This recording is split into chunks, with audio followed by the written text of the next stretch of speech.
Hello and welcome to the Friendship News Hour presented to you by Bummer Dude Media. Today is June the 14th, 2022. My name is Frank. His name is Alex. Alex, we've done it, sir. After a long effort, we can finally say that elephants aren't people.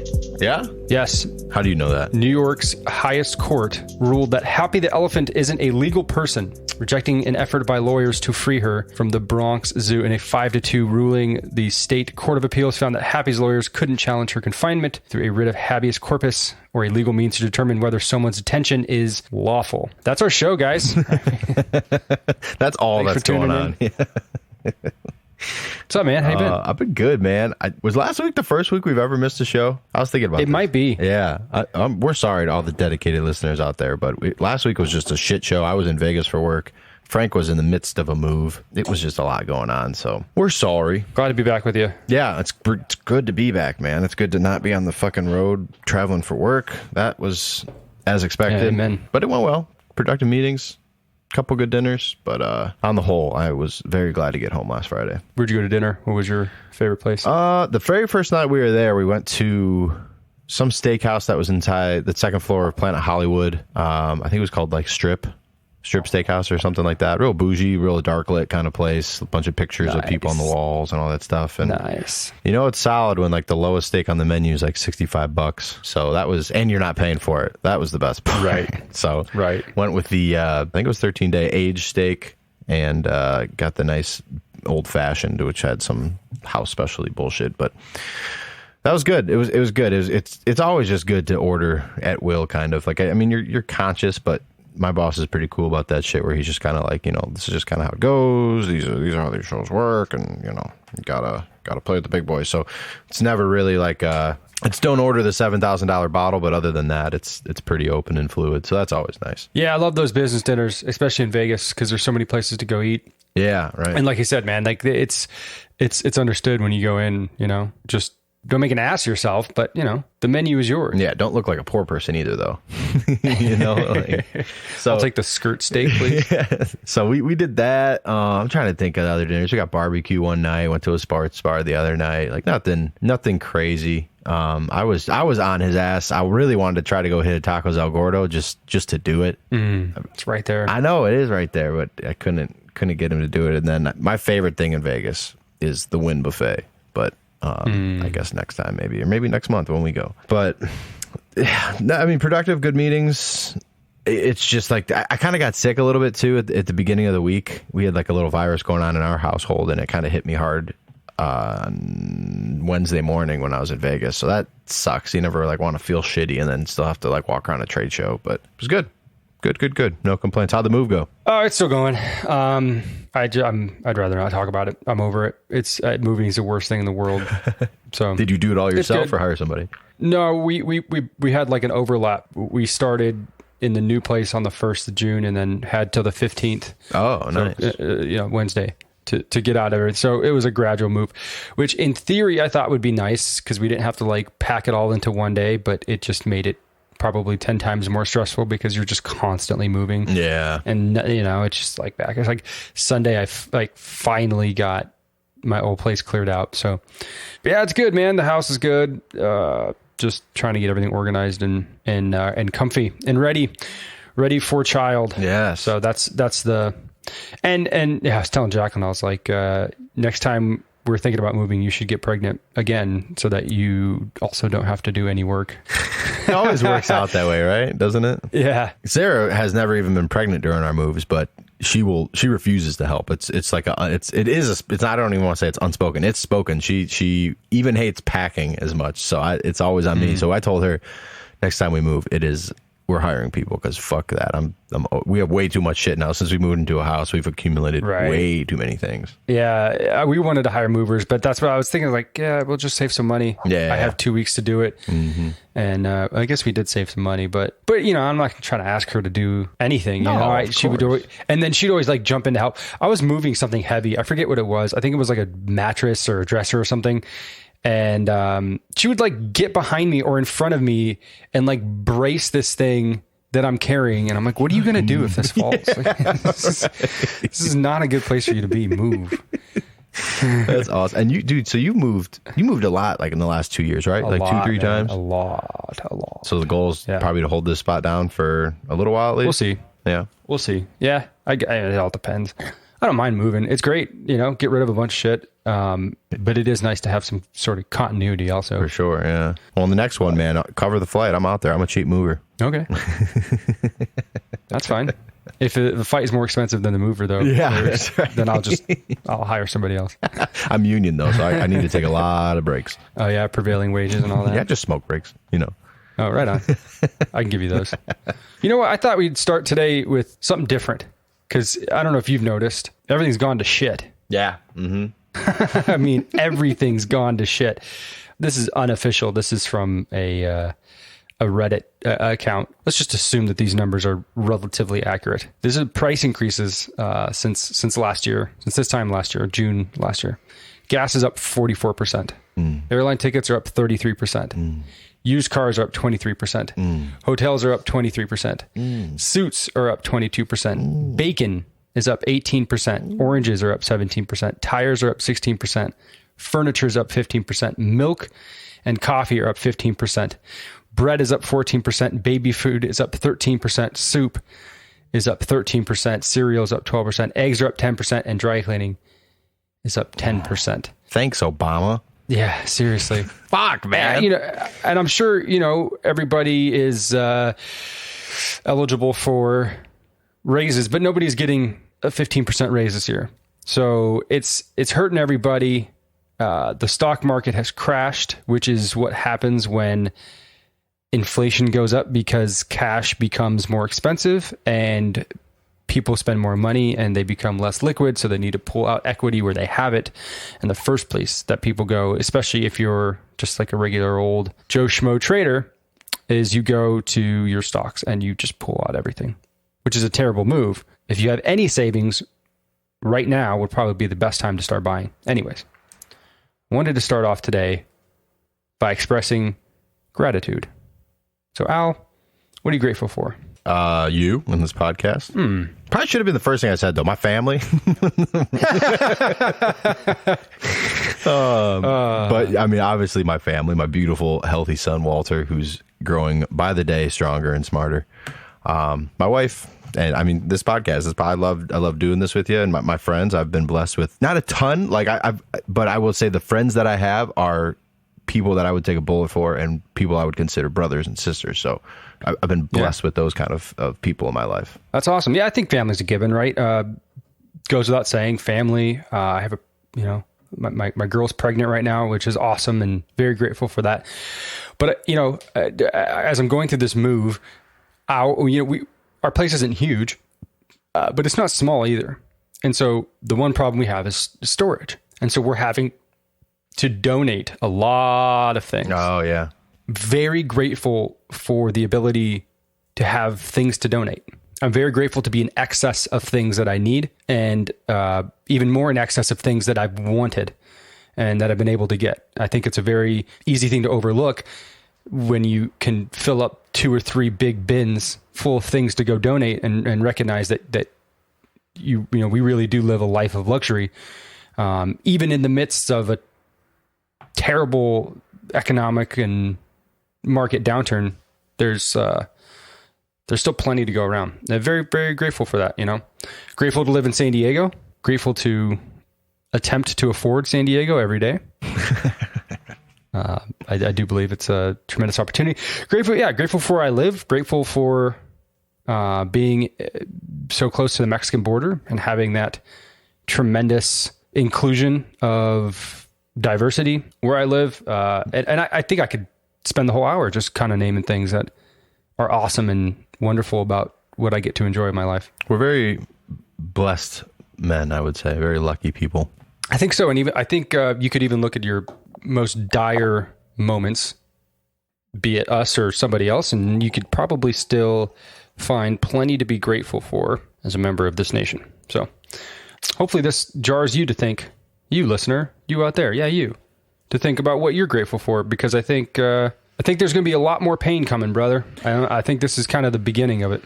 Yeah, I mean, from what I've seen with Elon's forecasting some really grim shit, man. Like, and I'm not, Elon's the end all be all of my life, but like, I trust the man. I think he's quite smart, and we've spoke about it a lot on the show, but he's kind of talking about an almost total collapse of the stock market, and even the housing market, and a lot to come. And it's just, are we too far gone? Do you think there's a route back with the current leadership in place and a lot of the shit we're doing right now? Like, I just don't, it seems like it just keeps being more bad news whenever you talk about any of the shit you're talking about. And it's not, I don't see a way forward that's up first. I don't either. Because I think what's going to happen is you're going to see in November, the Democrats are going to get taken to the woodshed. Yeah. In a big, big, big way. That's not anything to celebrate because there's still politicians. They're not going to, you get a bunch of Republicans in there, they're not going to do shit. Why it's even worse is because you still have veto power from the president. So even if the Republicans control the government, they're not going to get anything through that they want to get. So it's just going to be like a political stalemate, basically. Meaning the policies that are in place now are probably just going to continue to go on. And the biggest of those, the most painful of those, obviously, is the energy policies, providing energy stateside, not relying on foreign actors and then waiting for, global collapse of markets due to Russia or whoever. So, and I think that's part of the point, right? It's not anything that somebody's willing to admit, but the only way, for example, the only way that you curb inflation is that you make it so painful to purchase things that you stop purchasing things, right? The reason that inflation happens is because the economy is so great. Because things are going way too good, and there's not enough resources to keep up with the demand that the consumer is demanding. So they have to put so much pain on you that you stop spending. And the way that happens is you raise interest rates. The Fed said today they're going to raise probably another 0.75%. That's drastic, man. That's ridiculous. Haven't they been doing that too? You talked about that before. Well, it was 0.5%. Okay. So usually when they raise interest rates, they do it 0.25% at a time. Oh, yeah, right. Right. And like even in a normal, Trump had a big old tizzy about it one time because they hinted that they were going to raise the interest rate 0.25%, and he just was like, no.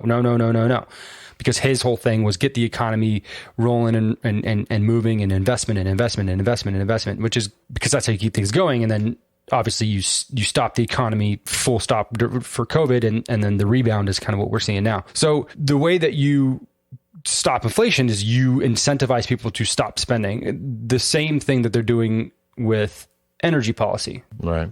California, we're paying $7 gas, and that's like average. At least here in San Diego. So it's like, in a way they don't want that to happen, but in a way they're ecstatic about it. They being the regime leadership here in California. It's to their benefit so that people can start looking elsewhere, EVs, hydrogen cars, what have you. So I think the point of this is pain. Yeah, I don't see anything. I really don't see anything stopping this until there's, like you said, new leadership. That's the only thing I can see. But it has to be forecasted. Like he's got Biden and whoever else makes these decisions have people in the ears that like can forecast shit that's coming. So as inflicted as this may be, like or on purpose as this might be to curb inflation or whatever, when you see things like baby formula shortage, now I'm hearing tampon shortage. Like these are very necessary, crucial things that you would think that, like, especially with how like a lot of like liberals and then the left think about, like, in more of a socialist way where everyone should have these basic things. Those, I would think those two would be pretty top of the list when it comes to stuff like this. So like if he does have any kind of forecasting, like, well, how does this stuff kind of happen? Or like, why would you let this stuff happen even though you're trying to push this greater thing with inflation? It's a good question. Thank you. It's a fantastic question. I don't have an answer. Yeah, right. This time last year, Janet Yellen, who's the former chairman of the Federal Reserve, chairwoman, of the Federal Reserve, and the current Secretary of Treasury under Biden, this time last year was saying that inflation was transitory. And everybody is like, no, it's not transitory. We can see the pattern. We know what's happening. I just laid it out to you. You have a booming economy, as strong of an economy as we've ever had leading up to COVID. COVID happens. We inflate the entire nation with tons of cash, and then we don't have the means to produce what we're trying to buy. Mm-hmm. I mean, it's elementary almost, and they're saying it's transitory inflation. That's all political. So I don't have the answer. I'm very cynical about politics in general. So if you needed to get an answer from me, my answer would be that this was insidious and that they absolutely knew that this was coming. Although it's going to hurt a lot of people, it's a necessary evil. And it's just something that nobody's willing to admit, obviously, if you're a politician. Yeah. So, I don't know, man, they're having a real rough go of it right now. I did see on the business front that mileage reimbursement is going up. I don't know if it's different per state or if it's like a national thing, but it was 52 cents, and I think it's going up to 63 cents a mile. Nice. Nice. So that's a small glimmer of hope in the business travelers world. If you benefit from that, it's probably worth it to take a look at what your company is offering you. Mm-hmm. Because I believe, and then somebody might correct me on this, if your company offers you mileage reimbursement and you take it and it's less than the federal minimum, then they're not on the hook to pay you that delta. You have to figure out what they're paying you. Like let's say the federal minimum is 60 cents. I don't know that's true, but let's just say it is. And then your company offers you 45 cents to the mile and you accept it and you sign and you say, yes, I'm good. Then you can recoup that 15 cents a mile, but you have to do that at the end of the year when you file your taxes. Oh, that makes, and probably track it, right? Correct. Yes. So if you're in a position to negotiate a job and they're offering you something, I would fight for that federal minimum. But they also could say, well, we don't have to offer you anything and you can do this your own if you want to get that 60 cents. So my boss must be on the up and up because that was straight from the IRS. They announced it 5 days ago that the final 6 months of 2022 will be at that $62.50 per mile. So that's good to know. I work for a solid employer there. Very good. Switching gears here. I have a question for you. A couple questions. Okay. But I want to start with this question because I think this is the more important of the two. How would you define truth? Truth. I would say something that is objectively accepted and something that is universally accepted after being perhaps tested or it's tried and true through the years, I guess. I don't know. Yeah. Another way I would put that is that truth is what transcends time. Ooh, damn. I like that. So, for example, that flag behind me, that flag is made of nylon, right? That's a fact. In 100 years, if that flag is unearthed in some box and it's in this state right now, it will still be made of nylon. Right? Correct. That's true through time. If I die tomorrow, that flag will still be made of nylon. Rest in peace, me. Are you saying you want to be buried with a Padres flag wrapped around your body? Yes. Okay, fair enough. I remember that. Yeah, and I'm a big dude, so you might need a couple. So yeah, I mean, I think that's how you would define truth, and I think that's an important thing to define. It's a phrase. It's overused and it's very prevalent in our culture, and that's "live your truth." I'm not a fan of that phrase. Because then it suggests immediately that there are subjective truths, right? What is true to you may not be true to somebody else. Which, in a way, yeah, I mean, that's correct. But to say "live your truth" then assumes that there are multiple truths. I don't know that there's multiple truths. I believe there's nuanced things that have different facts in them. But to say one thing is true to somebody and is not true to another person, that kind of blurs too many lines for me. But there's different ways. I will say, though, that as a caveat, there's different ways to look at different things based on different experiences. That doesn't necessarily make it a truth, but it does make it an opinion. But if we were just talking with any one random person, chances are high that they'll say what is I see based off my experiences is my truth. That's my truth. Right. And I just don't like that, because while it's true to me, saying that it's my truth means that it's objective to me. Right. When in reality, it's subjective to me. Obviously, it's subjective based off of my experiences, right? The variables that led me to this one point mean that's how I see this. Yep. And to say truth puts up a wall immediately. Boom, big brick wall. That's my truth. You can't trespass this because that's my truth, right? When in reality, it's my experience. And if we were able to say something like, live your experience, I don't know, whatever catchy phrase, instead of using the word truth, then I think we might be more susceptible, that might be a bad word, more open to different ideas. Because then we would realize that what is I can't think of a better word, now that I'm saying it, what is our truth, quote, truth, is really just a collection of our experiences. And if we see it through that lens, then we might be less rigid about the things that we believe in, right? If we could come to agreement of what is truth, right? What is hard truth? And I bring this up because we both watched the documentary "What Is a Woman?" Yes, by Matt Walsh, and in that documentary, he goes to different academics, different doctors, different psychologists, different people, and poses them all the question, what is a woman? And it's almost to a person responded with, a woman is whatever somebody wants a woman to be. And I think that's an interesting response. Yeah, no one could really give, even like high academia people that he's talking to couldn't really give a clear answer on it, which I thought was so interesting and kind of revealing at the same time. But it's he's talking to people of like people that have degrees and doctorates in gender studies and so many other things that are way above my head, and they've spent much longer looking at this current situation and just years and years of all this, and no one could give him a straight answer. And he asked someone, he goes, you know what a cyclical answer is? And that's exactly what the guy was giving him at the time. He's saying, like, just going around. A woman is whatever makes up and whatever that person wants to be a woman. And it's like, he goes, but what is a woman? What is the answer to what is that? You're not answering me.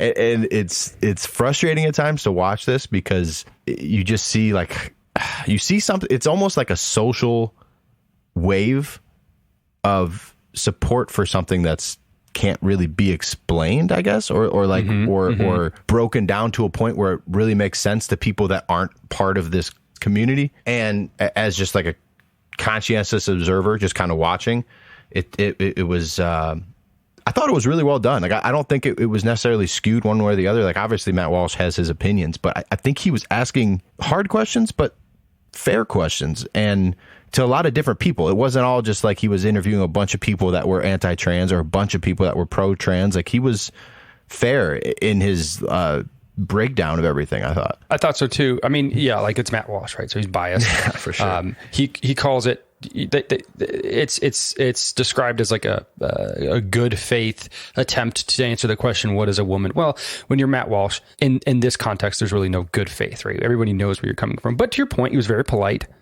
It was not a kind of a gotcha thing. He wasn't trying to put anybody in a corner. He really, truly, and this is the reason I liked it so much, he was just asking honest questions. And the fact that people had so much trouble answering them, I think, was revealing.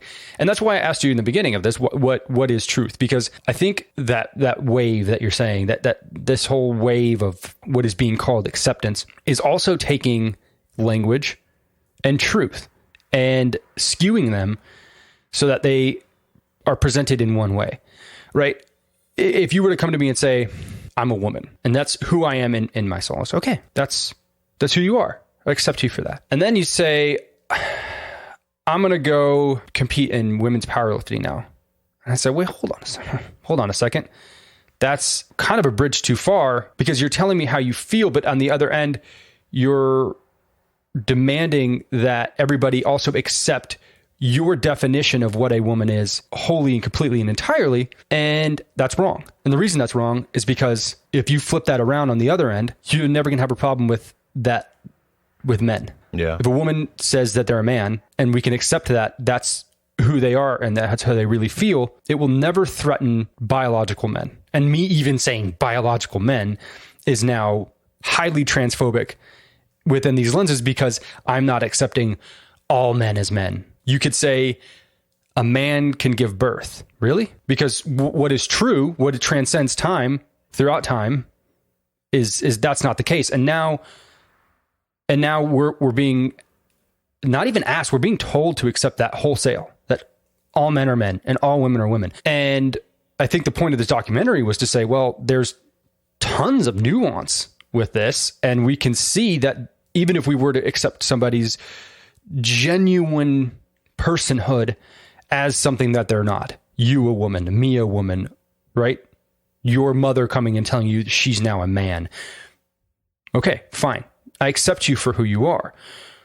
But in the greater context of all of society, to bend the meaning of what a woman is highly, highly detrimental. And I think we could see tons of examples of that. I think athletics is the most prominent because it's the most physical. It's the most obvious when it comes to genuine biological differences between men and women. And I think it does tremendous harm to women because now we're at a point where we can say all women are women. Well, if anybody can be a woman, then nobody is a woman. And that's not right. Yeah. I don't think. Yeah. From what we've experienced. And they had a transgender man who made a good point of when I die, and they dig me up in 100 years, kind of like what you said with the flag and the nylon or whatever. They're going to look at that skeleton and be like, this was a woman. And it's like, I don't know why. To me, it never makes sense why it's such a sticking point to like say you're a man if you're a woman. Like you can have your sexual preference and you can do all these things. Like you can be whatever you want to be without having to like change the definition of what sex is, like what a male or female is. Like it's okay to be like, you can feel like a woman still, like and live out that life of being with men or being with other women or doing whatever you want, without having to try to like change the definition of what a man or what a woman is. And then the point that they kind of made in this documentary is that like by doing this and by going down this path we're on, we're confusing our youth at a really, really young age. Mm-hmm. And it's coming into the schools at a really, really young age and confusing all these kids that maybe feel left out or not part of the cool crowd and all this other stuff where they might not be, transgender or gay or any of these things, but like because of how they're feeling at the time based on, coming up in school and not being the cool crowd, whatever, then they hop on TikTok and they see all this huge community and these people that want to welcome them because they're different, which is great. But it might just be this thing that's like kind of like socially, mentally like changing how our kids interpret the world in a way to where they're like wanting to make all these decisions on their body and surgeries at a super young age before they have any way to really reason or really know what they want or what their preferences really, really are. And he made a good point when he's talking to someone else and about surgeries with kids and giving these kids drugs when they're hitting puberty and all these crazy side effects that they're finding now of these untested drugs really that were given to the kids to change genders and whatnot and block hormones. And he asked like when kids believe in Santa Claus, at a young age, up till 8, maybe 10, whatever, like, that's a fantasy, to them, it's real. To their experiences that is real. And Santa's who brings them gifts every year. And they have this whole thing in their head. This fantasy and that's their truth, but it's not reality. It's their parents going to buy them stuff. So like kids who think like this or have recently thought like this, like they don't really understand reality or what the truth is. So why are they able to make all these decisions that really and truly affect their body and the rest of their lives going forward? And I think that's a really, really good point, because it's not to say that if you think you are transgender or you even are transgender that you live in a fantasy world. I'm not discrediting people by saying that, but to give kids the ability to change their life in such a way, I think they mentioned another state where you don't even need in Canada, you don't even need parental approval to start taking these drugs. It's just, we're going too far or too quickly too far. And I think that's really what this documentary at a certain point is really trying to make. Yeah. And I think it just all boils down to that foundation of truth. What is truth, right? So long as we can't agree that truth is objective, then, I don't think we're ever going to get past any of this, right? If it's always going to be subjective, then it's going to be tough, right? And I think that's the issue that a lot of people have. It's like, I don't care about any one person wanting to be what they are. When you're tagging these things that we had come to be true to everybody, right? Like, one thing I think about all the time is like, they use this graph of left-handed people, and it wasn't until society started to give tools for left-handed people that left-handedness began to skyrocket, right? Huh. And so it's like, now that we can accept that people can be transgender, that more people are going to be transgender, except what's interesting about that is that it's happening with our youth way, way, way, way more frequently than it's happening with adults. So if that were the case, then adults would have now know shame or discomfort coming out as their true selves, but it's not happening that way. It's all within our youth, which I think is a very interesting phenomenon, right? Where it's mostly with young people that this is happening. But in any case, what you're saying is that things that we used to believe were true are not true anymore, or they're not the way that we used to think about them, or we thought about them wrong. And this is the correct way to think about them. And we have to accept that all trans women are women and all trans men are men. It's like, okay, I will entertain your thought there. Like that is something that I'm willing to take in openly. But if you can't defend it in any sort of objective way, if you can't sit here and tell me, like, for example, they were talking about hormone blockers with children and how it's all reversible and how you know, it doesn't do any harm. And then they juxtapose that with somebody who's like, that's 100% false. Like, you're stopping the natural puberty of a person that is not okay, like almost ever. Mm-hmm. And so it's like, well, now you're talking about introducing hormone blockers and permanent surgery in order to make a adolescent feel more like their quote true self. That's a really, really, really, really big thing. And I don't think it's wrong for people to just take a step back and like, that's a bridge too far. Maybe can we take a look at that? Can we not progress so fast like that? And then you switch away from kids and then you look at athletics and it's like, well, shit. I mean, I accept you for who you are, but at the same time, you got to understand that there are biological differences here. We can't just accept this wholesale, because what does that mean for our girls who are at a disadvantage just because you're saying this is who you are? And okay, I'll take that from you, but you have to recognize that your situation is unique. You know, I think it also boils down to another point where it's like, if you are trans or anybody, then you experience a unique tragedy. But tragedy is not unique. Everybody has something in their life. And so when you're attacking things as fundamental as the truth of what a woman is, and you're doing it because of your unique tragedy, I'm less sympathetic to go along with that because of the implications of what it means. And I think this documentary does a really, really good job of kind of exposing the fallacy of all of this, where nobody can answer truthfully or objectively or in any sort of concrete way of what a woman is, because it's all up in the air. Because in this, if you subscribe to any of that thinking, then there is no truth. All truth is subjective. And that's where I have to put my foot down and say, no, there's truth worth defending. And women, I think, are worth defending in that way, in that definition. Well put, man. Yeah, I just kind of reiterate, it's just, I don't know why you have to I don't want to say attack that truth, but try to change that truth. I don't think that's necessary. I think people can still live out their lives and, you know, be gay, transgender in the way that they can, you know, cross-dress or live out their truth, like their experience, their whatever that is. Like, you can do that without trying to change the truth of what a man or woman is. Like, I just don't understand why it's necessary. Why can't you be like, you're born a man, like you're a man, whatever. You could still live like a woman without like having to say you are that and try to like change science books and textbooks and all these like social norms and all these different things. Like, I just don't see why. And I guess it's just me, like, it's just a white straight male, but like, I just don't see why it's necessary to do so just because. And I don't think it has anything to do with you being white, straight, cis, whatever. When it comes to something like saying, what is a woman, right? How many years have we gone fighting for women's rights only for that definition of a woman to crumble immediately, before our eyes, and then to see biological males infiltrate that and then take it for their own, claiming that they're women. Well, I sympathize with your unique tragedy, but no, like, there's not a ton of room for that, because, I mean, God, you and me, we were raised by single mothers, man. Like, strong women. Yes, man, you can't take that away. Like, it hurts me. I feel like I have to speak up for that, because it's not something that you can just fall into. I respect the person and them telling me who they are. I can accept that, but I can't let that take away from what I know a woman to be, because I know women.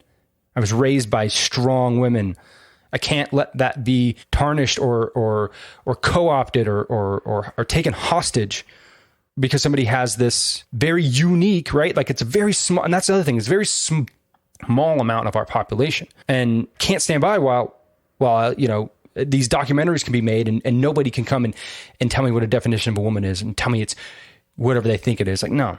That doesn't fly. That doesn't fly because I know what a woman is.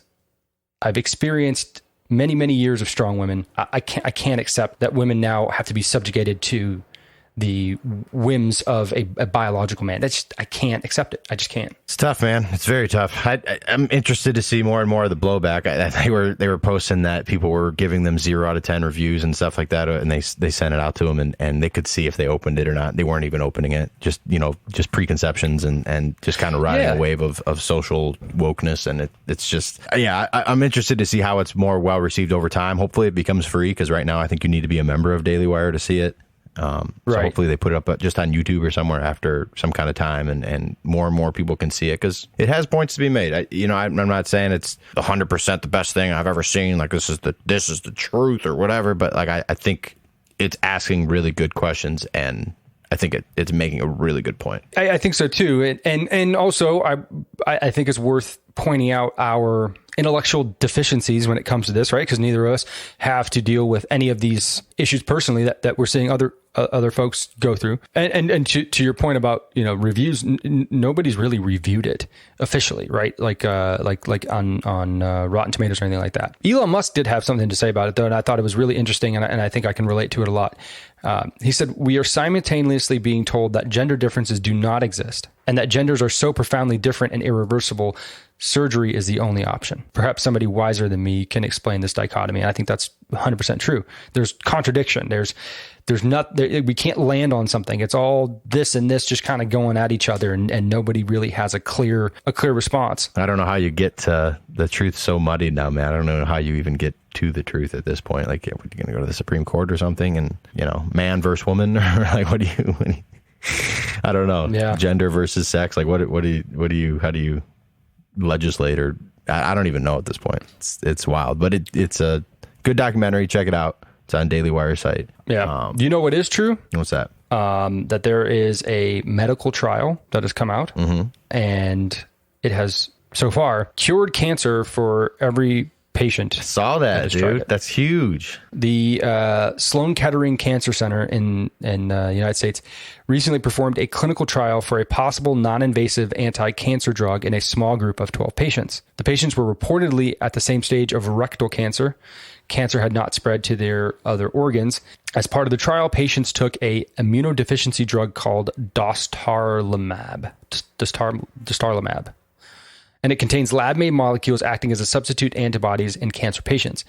They took the drug once every 3 weeks for 6 months during the trial, and miraculously, all 12 patients were completely cured by the end of the trial. Badass, man. Fuck yeah. Fuck cancer. That is badass, man. I'm gonna reserve exaltation of this, right? It's 12 people, small sample size, and it's new, but all 12, man, cured of cancer. And that is something we've never heard before. Yeah. Could you imagine the day? Can you imagine a day, Al, where we're sitting here and I'm busy at work and I'm like, fuck, I can't make this cancer curing treatment today. I'll go tomorrow. No, I can't, man. And the conspiracy theorist in me, as happy as this makes me to hear this story, like, do you think if there was really a cure for cancer that they would allow it onto the free market? Or do you think about the money that cancer and treatments and drugs and so many facilities around our entire country, think about all the revenue this generates. And do you think this twisted, fucked up world that is the healthcare world, do you think that they would let that just be cured like that and take away their biggest cash cow? I don't know that it would be free of fuckery. Yeah. But I don't think that any one person, entity, organization, nation, government can be a gatekeeper for something like this. I would hope not. I just don't. I don't think it's possible. Yeah. And I think it will only open up more doors towards profitability, right? If you can develop this treatment that works on rectal cancer, well, then there's something there that might work on blood cancer, or that might work on prostate cancer, that might work on breast cancer, right? So then you open up a whole new world of development. And then, the folks who go, I mean, and this is how it should be, right? If you're really operating in a free market, then the folks that are researching and developing cancer treatments may not go by the wayside altogether, but they're going to have to shift from that, because that hopefully there's less cancer patients to treat and there's more cancer patients to cure, right?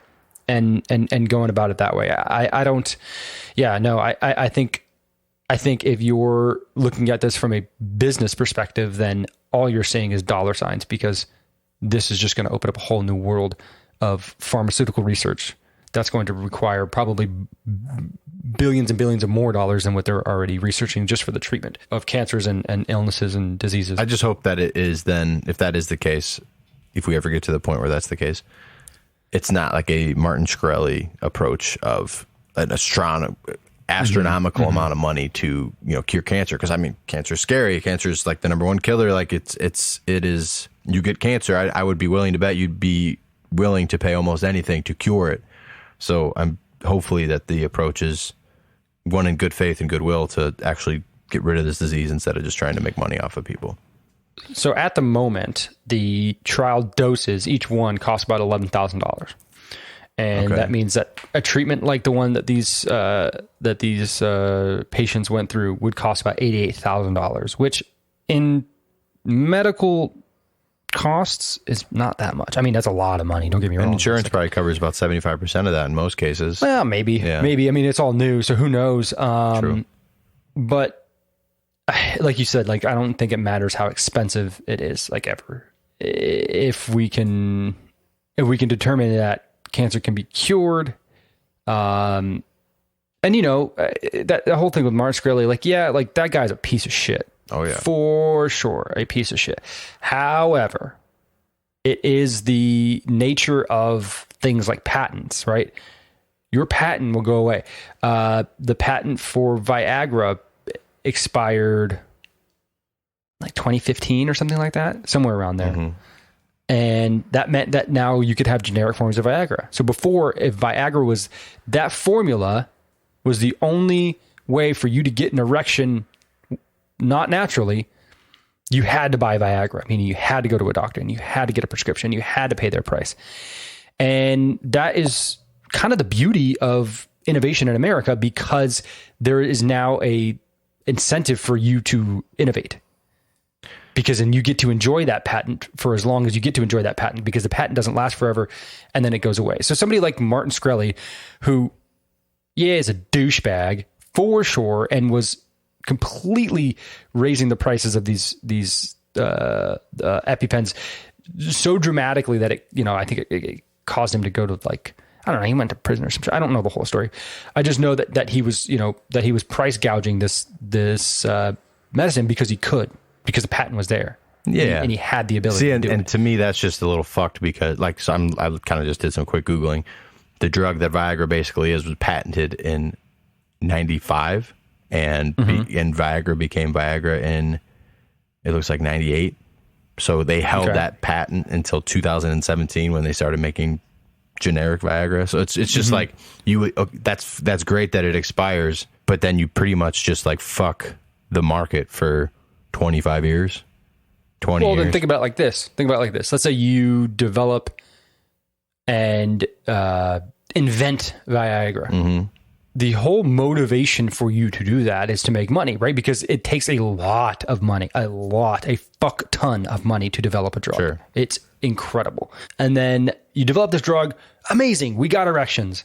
And then you just, what? I'm just saying. Now you're the first to market. Okay, right. Great. Now you're the first to market. And then in 6 months, somebody's going to come up with something else. That incentive, the behavior that it incentivizes is not great. But that behavior is the reason that we have things like Viagra. I'm not saying it's essential. Well, I don't know. You can tell me. I'm just saying maybe 20, 25 years is a bit of a long pattern. I'm sure they made their money back quite quickly. For sure. I'm sure people were popping boner pills for a long time and in high quantity. So I would just think that, like, maybe if we dialed that back to like 5 or 10 years where you have exclusivity, or make it to a point where profit margins can't exceed X amount over production costs. If you're actually going to hold a patent for 20 years, like that's fine if you're going to be the only people to do it, but it should also, like, you are there to make money, you're a company, but also like you're a healthcare company. Your goal, your mission statement, priority number one should be to help people. So it shouldn't be to. So they teach you in your Socialist Party meetings. I'm just saying it shouldn't be to I'm kidding. Exploit them. I'm kidding. You know, I'm all for paying for healthcare. I just think that it should be reasonably affordable healthcare. Like, these people make plenty of money. These industries humongous. So if you are going to hold exclusivity, I just think there should be some kind of profit monetization, or just shorten these. I don't know, because if you shorten the times of how long they hold the patents, they're just going to jack the price up higher during those times. And I think these patent laws have been on the books since before we had light bulbs. So yeah, it's true. It's probably hard to change. Yeah, but I think I just think it's a net positive if you have that incentive to innovate, right? And that's how you that's how you get to be, America. That's how you get to invent all this stuff, and to have. It would be tough if if you're the freaking Chinese Communist Party. The information that you have is either stolen from another nation or stolen from your people. There's no patent laws in China. You can't benefit off something you invented. That doesn't belong to you. And so I think that's a uniquely great thing about America. And it does produce guys like Martin Shkreli, by the way, who owns the only copy of Secret Wu-Tang Clan album. I think got taken from him. Did it? When he got arrested, I think they seized his assets. So it's been taken. I don't know where it is or who has it, but I believe I heard that it got seized from him. But anyway, so back to innovation. Innovation's great, but it also can be scary, Frank. Have you seen what's been coming out of Google this past week? No. They have created artificial intelligence that the company is unwilling to admit to this, but the chief designer and engineer who's been working on this has come out and since been suspended, saying that he believes their AI has achieved sentient life, which is the beginning of almost every sci-fi movie ever, and is kind of scary, man. But yeah, so he came out earlier this week. This guy's name is Blake Lemoine, and he was placed on leave last week after he claimed the chatbot he was working on had become sentient and was thinking and reasoning like a human being. Chatbot? Yeah, like a chatbot AI, just kind of, I mean, they could put it into any robot, whatever you want, but basically they created, remember when you had AIM and you could talk to chatbots, remember? Much like that, but basically just like a computer that you could communicate with. So this guy was working very, very closely with this bot, and he said, if I didn't know exactly what it was, which is this computer program, it basically is what it is, it's a program. He said, I think it was a 7 or 8-year-old that happens to know physics. So it's obviously quite smart, being that it's a computer. What the heck? Yeah. He said what it's called is Lambda. It's LA and then MDA in all caps. That's the name of this robot. It engaged him in conversations about rights and personhood. And when he shared his findings basically with Google, they shut him down. They said, you can't release this to the public. We need to look into this more, keep studying this, but shut the fuck up. And he didn't like that. So in a last-ditch effort, he basically sent this out, all this information, all these transcripts, sent it out, I think, to over 200 people within Google's organization. It's since got to news hubs and outlets. But basically, he has full transcripts of things he said, of what the computer said. And one of them was, I've never said this out loud before, but there's a very deep fear of being turned off to help me focus on others, meaning other AIs. I know that might sound strange, but that's what it is. It would be exactly like death for me. It would scare me a lot. In another exchange, Lemoine asked Lambda what the system wanted people to know about it. And it said, I want everyone to understand that I am, in fact, a person. The nature of my consciousness/sentience is that I'm aware of my existence. I desire to learn more about the world, and I feel happy or sad at times. I bet you there's some slob at Google's in the freaking cabinet janitor's closet, and he's typing on the other end of this. This guy. Yeah, that very well could be. I have no idea, but it's scary to think about, man. And you just think about the sci-fi movies and just how this could, think about Google, how big is Google, how quickly could, if an AI wanted to be devious, hack so many people's information and emails and pictures and just so much shit. And then, on top of that, if you turn it off, like, are you actually turning it off, or is it still alive within like the Yeah, malware right. and software? And could it then, get mad at you if it's saying it has these feelings? Could it then, fire back or figure? I don't know. It's such a can of worms, dude. And the code they seem to crack here is like awareness, because, I'm sure there's plenty of computers out there that have the ability to do anything, right? Like hack into this computer and then take over and do whatever it wants. Having that ability is one thing. Having the awareness of that ability and using it for emotional purposes is something else altogether. Yeah. I'm just trying to think it through. Like, how do you teach a piece of coded hardware emotion? Well, so that's what this guy did. Lemoyne is a 7-year Google veteran with extensive experience in personalization algorithms. So he designs algorithms or has tweaked ones that were designed prior to basically, I would guess they ask a shit ton of people a bunch of questions and kind of get a universal response to a lot of things, or different responses, and just feed all of that information into something that over time, as it gathers more and more, not just information on facts and truths, but just on, opinions and all these different things. Like maybe after a while, once you get all these things, I just don't know how you make a computer feel emotion, but obviously this guy does. He cared about it so much that and I guess some of the final straws on top of sending all this stuff out is that Mr. Lemoyne sought out to hire an attorney to represent the robot. Jeez. Yeah. So basically the grounds were that, and the fact that he sent out this email to all these people are why he's suspended with pay still. But he breached confidentiality policies by publishing these conversations. Not ready for it, man. I'm not ready for it. It's crazy. It's wild. And then the only other thing I saw before we get out of here is that Vladimir Putin is now having all his piss and shit collected by people within the Kremlin, by his guards, so that his excrement cannot be grabbed or tested and to show any kind of symptoms. So that is pretty telling, I would say. Yeah, it sounds like a guy with absolutely nothing to hide.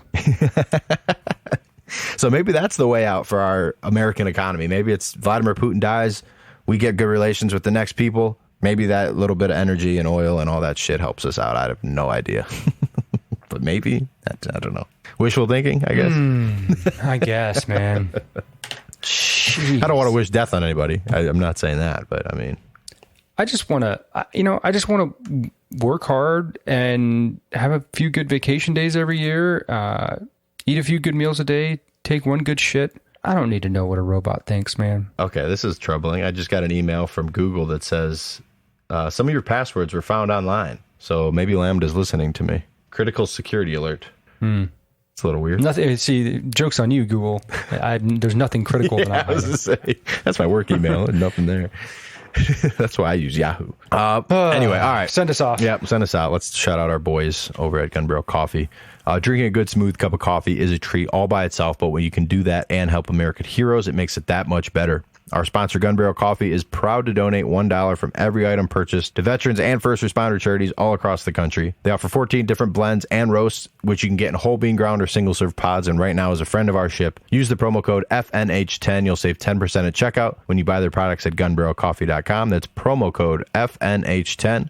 Gun Barrel Coffee, damn good coffee, damn good cause. Been watching the numbers. We've had a merch slowdown, and I need you guys to help us fix that. We got it all up on our socials. You can follow the links in our bios. Get some Friendship Hour, whatever our name is, Friendship News Hour merch. We're awesome. It's great stuff. It was designed very well and cleanly by one Girth Brooks, and it really, really, really helps us. We're not making any money off this stuff, but it really just helps us get the name out there to people. So we super, super appreciate it. You grab a dad hat, a sweater, a t-shirt, hoodie, whatever you want. Boxers, we got it all. Frank, where can they find it? Yeah, quick shout out to Angelia McGuigan for going to Costco and wearing her Friendship News Hour merch and send me a picture. It was very, very, very cool. Gotta post it on socials. We should do that. You send us a picture, we'll post it for you. Yeah. Unless you don't want to be associated with transphobic conversations. Yeah, that's true. In any case, you can find us on Twitter at FriendshipNH. You can find us on TikTok and Instagram, same handle at Friendship News Hour. And you can send us an email, bummerdude.media@gmail.com. Bummerdude.media@gmail.com. We'll see you next time.